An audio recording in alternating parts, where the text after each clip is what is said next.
Good morning, dear students of MPharm first year, Quality Assurance. This was the second lecture which I am going to start today. This was the lecture related to the topic from our syllabus, that is a legal requirement and the license for formulation industry. Student मागच्या लेक्चरमध्ये आपण शिकलो होतो legal requirements and licence for API industry. यावेळेस आपण शिकणार आहोत legal requirements and licence for formulation industry. Formulation इंडस्ट्रीच्या संदर्भातले काय काय लीगल रिक्वायरमेंट्स आहेत, कुठले डॉक्युमेंट्स आपल्याला लागत आहेत. जर का आपल्याला आपलं फॉर्म्युलेशन इंडस्ट्रीला रजिस्टर्ड करून घ्यायचं असेल, त्याच्यासाठी लायसन्स पाहिजे असेल, तर लायसन्सिंग ऑथॉरिटीकडे आपल्याला कुठले लीगल डॉक्युमेंट्स सबमिट करावे लागतील, काय काय लीगल रिक्वायरमेंट्स आहे, कुठला ऍप्लिकेशन फॉर्म आपल्याला फिल करून घ्यायचा आहे, तेच सर्व काही डिटेल माहिती आपण इथे या लेक्चरमध्ये जाणून घेणार आहोत. मागच्या लेक्चरला ज्या प्रकारे मी तुम्हाला सांगितलं होतं legal requirements and licence for API industry, त्याच प्रकारे आता legal requirements and licence for formulation industry. तर स्टुडंट, ही फर्स्ट स्लाइड तुमच्या समोर जी आहे that is introduction. Pharmaceutical business is one of the fastest growing business in India. मागे मी तुम्हाला सांगितलं होतं it is one of the fastest growing business in India. It is growing at the rate of more than 20% per year. If anyone wants to start with own formulation unit, then one should be aware with the ideas and the requirement to establish the formulation unit. Thus, we will discuss about the basic requirements for the manufacturing unit, procedure, documentation, and the license which is required for the establishment or the registration of formulation unit. म्हणजे या particular लेक्चरमध्ये मी तुम्हाला procedure सांगणार आहे, कुठले कुठले documents आपल्याला लागत आहेत, काय लीगल रिक्वायरमेंट्स आहे जर का आपल्याला स्वतःचं formulation unit, manufacturing unit establish करायचं असेल, रजिस्टर्ड करून घ्यायचं असेल. Okay, moving on toward the next slide student. Legal requirement and license. Which are the legal requirements and the license for the establishment of formulation unit or formulation factory? Basically, the formulation unit should comply with the two types of the regulation. तुम्ही कुठल्याही formulation factory किंवा pharmaceutical industry establish करायचा विचार करत असाल तर तुम्हाला दोन प्रकारचे रूल्स अँड रेग्युलेशन्स फॉलो करावे लागतील. तुम्हाला दोन प्रकारच्या रेग्युलेशन्सला अडॉप्ट करून घ्यावं लागेल. First one that is the factory act regulation and second one is the CGMP regulation under the D&C acts and rule. Definitely student, जसं मागच्या लेक्चरमध्ये सांगितलं होतं त्याच प्रकारे जर का तुम्हाला एखादं फॉर्म्युलेशन इंडस्ट्री एस्टॅब्लिश करून घ्यायची असेल तर दोन प्रकारचे ऍक्ट किंवा दोन प्रकारचे रेग्युलेशन्स तुम्हाला अडॉप्ट करावे लागतील. पहिला म्हणजे फॅक्टरी ऍक्ट रेग्युलेशन आणि दुसरा म्हणजे current good manufacturing practice regulation according to the drug and cosmetic act. Next point, कर्सरकडे लक्ष असू द्या. For starting of formulation company, we require to obtain the manufacturing license from the concerned authority of applicable state. जर का आपल्याला manufacturing unit, formulation unit सुरू करायचं असेल तर त्यासाठी आपल्याला लायसन्स घ्यावा लागेल and we have to take that license from the concern authority of the applicable state. Next point, procedure and requirements may vary with the amendments in the drug and cosmetic act and the rule. आणि जी काही procedure आहे, जी काही requirements आहे, that procedure and the requirement it will vary time to time according to the amendments which are mentioned in the Drug and Cosmetic Act. Okay, Drug and Food Administration grants the manufacturing license for the manufacturing of pharmaceutical product in the form 25, form number 28, form number 32 and form number 37. Now student, according to the FDA, according to the Drug and Food Administration grants the manufacturing license for the manufacturing of pharmaceutical product are given, the permission is given under the form number of 25, 28, 32 and 37. ज्या प्रकारे API बद्दल मी तुम्हाला सांगितलं होतं, legal requirement and licence API बद्दल शिकवत असताना मी तुम्हाला सांगितलं होतं की एपीआय इंडस्ट्रीचं एस्टॅब्लिशमेंट करण्यासाठी, एपीआय इंडस्ट्रीचं रजिस्ट्रेशन करून घेण्यासाठी आपल्याला फॉर्म नंबर 40 लागतो. त्याच प्रकारे इथे फार्मास्युटिकल प्रोडक्टचं मॅन्युफॅक्चरिंग करून घेण्यासाठी, फॉर्म्युलेशन प्रोडक्ट तयार करून घेण्यासाठी we require the license under the application form 25, 28, 32 and 37. Form 25.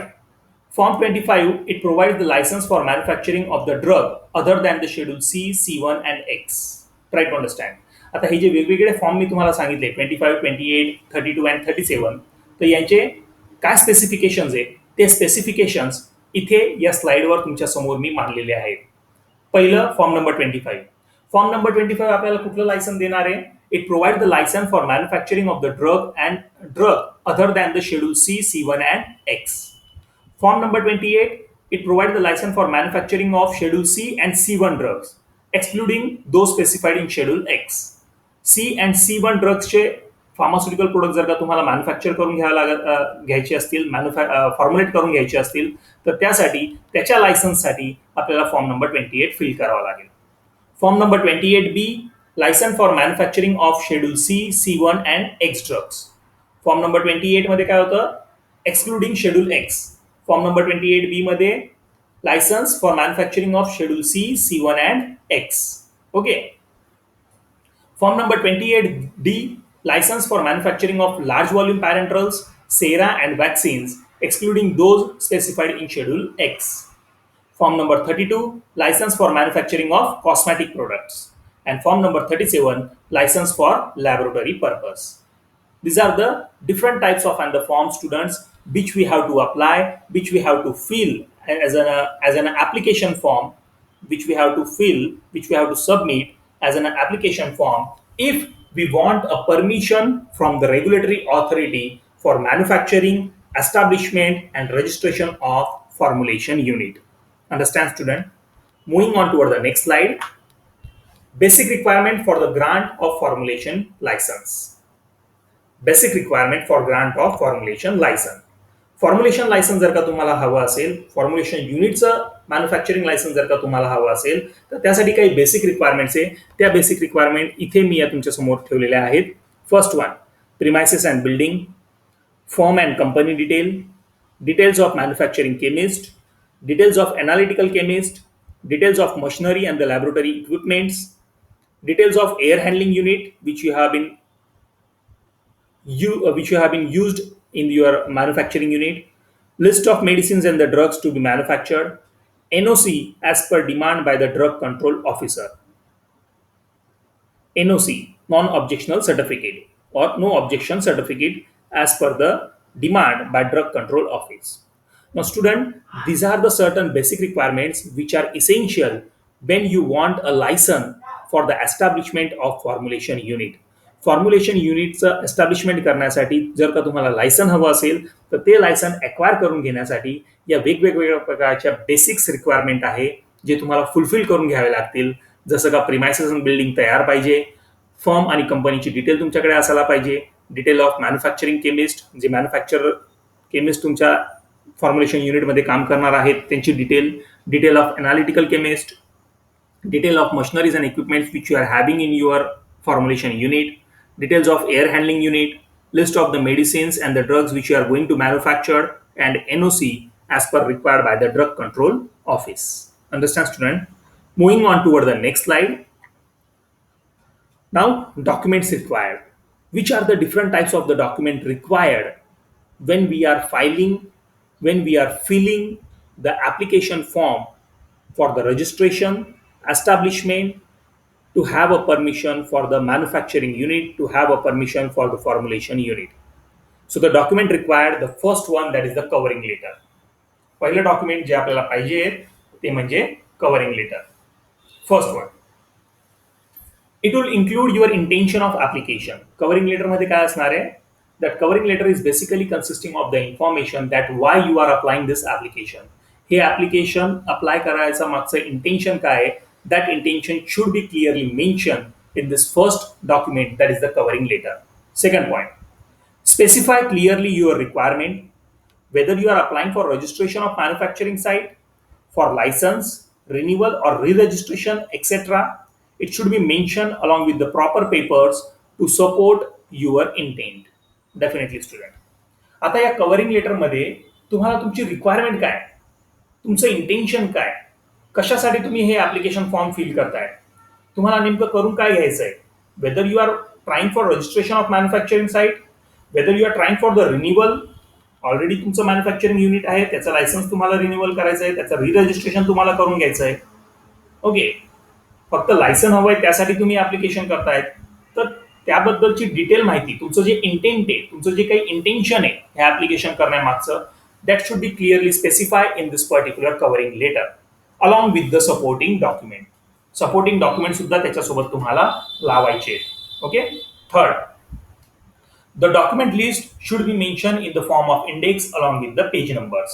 हा पॉईंट मी मागच्या लेक्चरलाही तुम्हाला सांगितला होता की जेव्हा तुम्ही ऍप्लिकेशन फाईल तयार करतात त्या ऍप्लिकेशन फाईलच्या वरती तुम्हाला इंडेक्स लावायचं आहे. इंडेक्स कसल्या संदर्भात? Index related to the list of the documents which we are going to attach with the application file as an a supporting document. Supporting document म्हणून जेवढेही तुम्ही डॉक्युमेंट्स लावणार आहे त्या डॉक्युमेंटची लिस्ट तुम्हाला इंडेक्स फॉर्म मध्ये तयार करून घ्यायची आहे along with the page number. Last point, if you need to provide the authorities with some more additional information, it has to be mentioned in the covering letter. याच्या व्यतिरिक्त तुमचं intention तुम्ही clearly mention कराल, तुमचं requirement तुम्ही clearly mention कराल covering letter मध्ये. Also you are going to mention the index. But along with that, student, if suppose some additional information you want to share with the licensing authority, licensing ऑथॉरिटीला जर काही तुम्ही additional किंवा जास्तीची माहिती जर का तुम्हाला द्यायची असेल तर ती ऍडिशनल इन्फॉर्मेशन किंवा जास्तीची माहिती सुद्धा तुम्हाला या कव्हरिंग लेटरमध्ये नमूद करून घ्यायची आहे. या कव्हरिंग लेटरमध्ये तुम्हाला लिहून पाठवायची आहे. तर हा पहिला डॉक्युमेंट आहे जेव्हा आपण अप्लाय करतोय regulatory ऑथॉरिटीकडे in order to have the permission, in order to have the license for the manufacturing unit. Also, if you are not providing any document, it should also be mentioned here. आता मी ज्या प्रकारे तुम्हाला सांगितलं की जेव्हा आपण आपल्या formulation युनिटचं registration करू इच्छितो, फॉर्म्युलेशन युनिटचं रजिस्ट्रेशन करत असताना एक लिस्ट ऑफ डॉक्युमेंट तुम्हाला जमा करावी लागेल ॲज अ सपोर्टिंग डॉक्युमेंट. काय म्हणून जमा करणार आहे आपण ते documents? A list of documents we are submitting as a supporting document for our application. And if suppose in that list of document, any document you are not able to provide, एखादा document जर का तुम्ही provide करू शकत नाही तर ती माहिती सुद्धा तुम्हाला कव्हरिंग लेटर मध्ये मेन्शन करून द्यायची आहे. That such and such document is not available right now, it will be get available soon or whatever it may be. जे काही असेल ती माहिती सुद्धा तुम्हाला कव्हरिंग लेटर मध्ये नमूद करून द्यायची आहे. Last point, finally this letter must be signed and stamped by the proper authorities on the firm letterhead along with its name and designation. आणि शेवटी या कव्हरिंग लेटरवर सिग्नेचर पाहिजे, तुमच्या कंपनीचं स्टॅम्प पाहिजे along with the name of the person who is signing and the designation of that person in that particular firm. That should also be mentioned on what? On the firm's letterhead. तुमच्या ऑर्गनायझेशनचं जे काही letter head असेल, तुमच्या manufacturing युनिटचं जे काही letter head असेल त्या letter हेडवर तुम्हाला हा कव्हरिंग लेटर तयार करायचा आहे, तो साईन करायचा आहे, स्टॅम्प करायचा आहे आणि त्यानंतर तुम्हाला त्या ऍप्लिकेशन फॉर्म सोबत किंवा त्या ऍप्लिकेशन फाईल सोबत तुम्हाला ते जमा करायचं आहे. Second, authorising letter. Authorising letter त्याचप्रमाणे जे आपण एपीआय इंडस्ट्री बद्दल शिकलो होतो.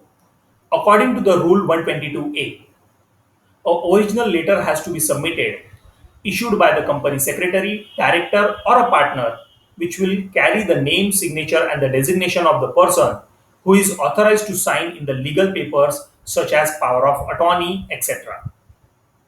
Now students, try to understand. हा एक दुसरा लेटर आपण तयार करतोय ॲज अ सपोर्टिंग डॉक्युमेंट आणि त्या लेटरचं नाव काय आहे? ऑथरायझिंग लेटर. ऑथरायझिंग लेटर या नावावरूनच कळतंय की आपण जी काही फॉर्म्युलेशन युनिट एस्टॅब्लिश करणार आहोत, आपण जे काही मॅन्युफॅक्चरिंग युनिट रजिस्टर्ड करून घेणार आहोत त्या मॅन्युफॅक्चरिंग युनिटसाठी, त्या फॉर्म्युलेशन युनिटसाठी ऑथराइज पर्सन कोण राहणार आहे त्याच्या संदर्भातलं एक लेटर तुम्हाला तयार करायचं आहे. आणि त्या ऑथराइज पर्सनच्या संदर्भातलं लेटर जेव्हा तुम्ही तयार करतात त्यालाच म्हटलं गेलंय authorising letter. According to the rule of 122A, an original letter has to be submitted, issued by the company secretary, director or the partner, which will carry the name, signature and the designation of the person who is authorized to sign and stamp on the legal papers such as power of attorney. Okay. Next point, when submitting the application within a valid period, self-attested photocopies of the authorization letter should be attached. आणि जेव्हा आपण application file submit करू त्या application file सोबत हा ऑथरायझिंग letter, self attested form मधला ऑथरायझिंग letter, त्याची photocopy आपल्याला त्या लायसन्सिंग ऑथॉरिटीकडे जमा करायची आहे जेव्हा आपण ऍप्लिकेशन फॉर्म जमा करणार आहोत किंवा ऍप्लिकेशन फाईल तयार करणार आहोत. अंडरस्टँड? नेक्स्ट, फीस चालान. फीस चालान बद्दल मी तुम्हाला सांगितलं. आता या रजिस्ट्रेशन प्रोसेससाठी या लायसन्सिंग ऑथॉरिटीकडे जे ॲप्लिकेशन फॉर्म आपण जमा करतोय, जेणेकरून आपल्याला लायसन हवं आहे किंवा परवानगी हवी आहे in order to start up with our manufacturing unit. आपल्या मॅन्युफॅक्चरिंग युनिटला स्टार्ट करण्यासाठी जी काही परवानगी आपल्याला ऑथरायझिंग लायसन्सिंग ऑथॉरिटीकडनं हवी आहे, त्यांची जी काही एस्टिमेटेड फी असेल, ज्यांची जी काही डेझिग्नेटेड फी असेल, ती फी तुम्हाला भरावी लागेल. आणि त्या फीच्या संदर्भातलं जी काही रिसिप्ट तुम्हाला भेटणार आहे, जे काही फीजचं चालान तुम्हाला भेटणार आहे, that fees challan should be attach in that application file along with the application form. Understand student? Document number 4, इथे मी 5 नंबरचा लिहिला आहे त्याला, तर मी 5च बोललेली आता इथे. Document number 5, documents related to the ownership of form. त्या पर्टिक्युलर मॅन्युफॅक्चरिंग युनिटचं, त्या पर्टिक्युलर फॉर्म्युलेशन युनिटचं ओनर कोण असणार आहे. Whether that firm is a proprietorship, a individual person is the owner, whether the firm is a partnership type of the organisation, त्याच्यात 2-3 partner मिळून ते ऑर्गनायझेशन सुरू करतायत, और whether it is one type of and the company, और whether it is a one type of and the company. म्हणजे लोकांचं सहकार्य घेऊन जर का तुम्ही एखादी इंडस्ट्री एस्टॅब्लिश करताय, त्यावेळेस त्याला कंपनी म्हटलं गेलंय. तर कुठल्या प्रकारचं तुमचं फर्म आहे, तर त्या फर्मच्या ओनरशिपच्या संदर्भातले डॉक्युमेंट सुद्धा तुम्हाला या ऍप्लिकेशन फाईल सोबत जमा करावे लागतील. 6th one, attested copies of the rent lease deed in case of rental premises. तुम्ही जी फार्मास्युटिकल फॅक्टरी किंवा तुम्ही जी formulation unit, manufacturing unit establish करून घेणार आहात, ती जर का तुम्ही भाडेतत्वावर घेतली असेल, त्याचं जे वर्किंग प्रिमायसेस आहे ते भाडेतत्वावर असेल, म्हणजे तुम्ही जर का रेंटल बेसिसवर त्याला घेतलं असेल, तर त्याची डीड सुद्धा तुम्हाला जमा करावी लागेल. अटेस्टेड कॉपी म्हणजे फोटोकॉपी जमा करायची, पण ते attested. You have to submit the attested photocopies of the rent deed or the lease deed in case of the rental premises. जर तुमची स्वतःची जागा असेल, रेंटल बेसिसवर नाही घेतली असेल, तर ह्या 6व्या नंबरचं डॉक्युमेंट जमा करायची गरज नाही. Document number 7, list of all the technical staff along with the photocopy of their educational qualification and the experience. जेवढेही लोक तुमच्या या मॅन्युफॅक्चरिंग युनिटमध्ये टेक्निकल पर्सन म्हणून काम करणार आहेत, त्यांचे क्वालिफिकेशन डिटेलचे फोटोकॉपीज, त्यांच्या एक्सपिरियन्सच्या संदर्भातल्या फोटोकॉपीज तुम्हाला सबमिट कराव्या लागतील. List of all the technical staff along with their photocopies of their educational qualification and the experience. Document number 8, power of attorney. When a foreign-based company wishes to register and apply for the license in the India, it has to authorize an agent here in India. एखादी foreign based company असेल, त्या कंपनीचा owner foreign मध्ये राहत असेल, पण जर का त्याला त्याची कंपनी, फॉर्म्युलेशन इंडस्ट्री त्याला भारतामध्ये एस्टॅब्लिश करून घ्यायची असेल, भारतामध्ये त्याला रजिस्टर्ड करून घ्यायचं असेल, तर भारतातलं कामकाज सांभाळण्यासाठी किंवा भारतामध्ये त्या फॉर्म्युलेशन युनिटच्या संदर्भात त्यांना एक एजंट नेमवावा लागेल. तो एजंट म्हणजे ऑथराइज पर्सन असणार आहे. सो त्या एजंटच्या नावावर पॉवर ऑफ अटॉर्नीचे डॉक्युमेंट तुम्हाला सबमिट करावे लागतील. What is power of attorney student? Actually power of attorney is a one type of the document. It is a authorisation document. Power of attorney काय आहे? एक ऑथरायझेशन डॉक्युमेंट आहे की जरी foreign based company असेल, पण त्याचं ऑथरायझेशन भारतामध्ये कोणाकडे देऊन ठेवलंय. The power of attorney, this is one type of an authorization document. This authorization is done by means of a document called as power of attorney. The original copy of this document has to be attached along with the application form. Power of attorney ची original copy आपल्याला या application form सोबत attach करावी लागेल. This authorized person will be the sole responsible for any activity undertaken by the company in India. आणि ज्याच्या नावावर power of अटॉर्नीचं document असणार आहे, that particular agent, that particular person will be the solely responsible for any kind of the activities which are going to be happen in concern of that particular factory in India. Understand, student? So that was the document number 8, that is power of attorney. Document number 9, plan and layout of the premises. Plan and layout of the premises. This is again a one document which you have to submit along with the application form. तुम्ही ज्या प्रिमायसेसमध्ये, ज्या बिल्डिंगमध्ये तुम्ही तुमचं manufacturing unit start करणार आहात, जिथे तुम्ही तुमचं मॅन्युफॅक्चरिंग युनिट स्टार्ट करणार आहात, त्याचं प्लान, त्याचं लेआउट तुम्हाला सुद्धा सबमिट करावं लागेल. Now what this document is showing the installation of the machinery and the equipment, preferably a blueprint approved by the licensed engineer and signed by the applicant who signed in the statutory form. Try to understand, student. म्हणजे या layout किंवा प्लानच्या मार्फत कुठली माहिती आपल्याला भेटणार आहे किंवा लायसन्सिंग ऑथॉरिटीला भेटणार आहे. कुठला डॉक्युमेंट सबमिट करायचा आपल्याला? Document number 9, that is the plan and layout of premises. This particular document showing the installation of the machineries and the equipments, preferably this particular document is called as the blueprint, which is approved by the licensed engineer and which was signed by the applicant, means the authorized person of that particular industry. Okay.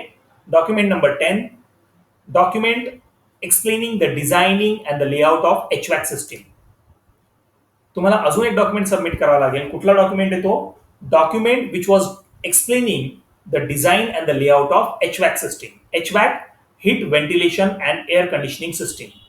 कुठल्या प्रकारे तुम्ही maintain करून ठेवताय, तुमच्या इंडस्ट्रीचं maintenance तुम्ही कुठल्या प्रकारे किंवा कशा प्रकारे तुम्ही करून ठेवणार आहे. Heat ventilation and air conditioning system तुमच्या फॉर्म्युलेशन इंडस्ट्रीमध्ये लागणार आहे. ती खूप गरजेची आहे. According to the guidelines of the जीएमपीच्या गाईडलाईननुसार HVAC सिस्टीम तुम्हाला मेंटेन करायची आहे.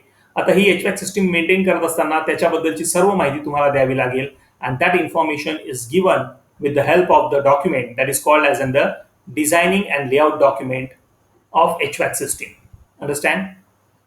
Document number 11, that is the water analysis report. 11व्या नंबरचं डॉक्युमेंट आहे water analysis report. Now student, the name itself indicating this document, what it was representing? It was representing about the, what it was representing? It was representing about the analysis of water which we are going to use in our formulation unit. आपल्या formulation युनिटमध्ये जे water as a universal solvent म्हणून आपण वापरणार आहोत, manufacturing प्रोसेससाठी असो, utility purpose साठी असो, that water analysis report has to be submitted along with and the application form when you want a licensing authority, when you want a license for your manufacturing unit, for your formulation unit. Document number 12, NOC from the competent local authority like Gram Panchayat, Nagar Nigam, Nagar Palika if applicable. However, जेव्हा तुम्ही एखाद्या नगरपालिका क्षेत्रामध्ये, ग्रामपंचायतीच्या क्षेत्रामध्ये तुम्ही तुमची industry उभारतायत, तुम्ही तुमच्या इंडस्ट्रीचं रजिस्ट्रेशन करून घेतायत, त्या लोकल ऑथॉरिटीकडनं, ग्रामपंचायतची लोकल ऑथॉरिटी असो, नगर निगमची असो किंवा नगरपालिकेची असो, महानगरपालिकेची असो, त्यांच्याकडनं तुम्हाला नो ऑब्जेक्शन सर्टिफिकेट घ्यावं लागेल. आणि ते नो ऑब्जेक्शन सर्टिफिकेट तुम्हाला या ऍप्लिकेशन फॉर्म सोबत अटॅच करून लायसन्सिंग ऑथॉरिटीकडे जमा करावं लागेल. येथे लक्षात. That was the document number 12. Moving on toward the next slide. Last one, that is the site master file. अजून एक महत्वाचं डॉक्युमेंट आहे जे आपल्याला या ऍप्लिकेशन फॉर्म सोबत जमा करावं लागेल. ते म्हणजे एनओसीच्या सोबत आपल्याला साईट मास्टर फाईल सुद्धा तयार करावी लागेल. आणि ती साईट मास्टर फाईल म्हणजे एक्झॅक्टली तुमचं इंडस्ट्री, तुमचं फॉर्म्युलेशन युनिट कुठे लोकेटेड आहे, त्याचं वर्किंग प्रिमायसेस किती आहे, एरिया वाईज त्याचं साईट किती आहे. तर हे साईट मास्टर फाईल मधली सर्व माहिती सुद्धा आपल्याला लायसन्सिंग ऑथॉरिटीकडे, रेग्युलेटरी ऑथॉरिटीकडे जमा करावी लागेल जर का आपल्याला आपल्या फॉर्म्युलेशन इंडस्ट्रीसाठी लायसन्स पाहिजे असेल तर. The last one student, that is the conclusion of all this theory. या पूर्ण थेरीवरनं काय कन्क्लूड करायचं आपल्याला हे कन्क्लूड करता येईल की जर का आपल्याला आपली एखादी फॉर्म्युलेशन युनिट, एखादं फॉर्म्युलेशन प्लांट इंडियामध्ये एस्टॅब्लिश करून घ्यायचं असेल, रजिस्टर्ड करून घ्यायचं असेल, तर त्यासाठी वेगवेगळे रूल्स अँड रेग्युलेशन्स आहे जे आपल्याला फॉलो करावे लागतील, जे आपल्याला अडॉप्ट करून घ्यावे लागतील. बरेच वेगवेगळ्या प्रकारचे डॉक्युमेंट्स आहे, ते डॉक्युमेंट्स आपल्याला फुलफिल करून द्यावे लागतील, ते डॉक्युमेंट्स आपल्याला तयार करून घ्यावे लागतील. आणि जेणेकरून आपल्याला लवकरात लवकर ती परवानगी भेटेल किंवा आपल्याला लायसन भेटेल की आपण भारतामध्ये जे डिसाईड केलेलं साईट आहे त्या एरियामध्ये आपण आपलं manufacturing unit, formulation unit start करू शकतो. तर कन्क्लुजन काय आहे? Thus, before applying for the license of formulation industry, documents should be kept ready and up to date. Second point, for any kind of license and registration certificate, it is very important to maintain the standard of formulation process because it is the ultimate determining factor. ज्या प्रकारे मी तुम्हाला सांगितलं student की असं नाहीये की फक्त licence घेतलं, रजिस्ट्रेशन सर्टिफिकेट आपल्याला भेटलं, आता आपण मॅन्युफॅक्चरिंगला स्टार्ट करूया. तर मॅन्युफॅक्चरिंग जे काही तुम्ही करणार आहेत तुमच्या फॉर्म्युलेशन प्रोडक्टची, that manufacturing should be carried out according to the rules and regulation, according to the guidelines of the GMP, so that we can maintain the standard quality, related to our formulation product. Okay, last point, after getting the license for formulation industry, we are eligible to start with the manufacturing of pharmaceutical product. आणि शेवटी जेव्हा आपल्याला licensing ऑथॉरिटीकडनं, regulatory बॉडीकडनं आपल्याला licence भेटतो, license भेटल्यानंतर we can start with the manufacturing of pharmaceutical product, but that manufacturing should be carried out under the rules and regulation of Drug and Cosmetic Act,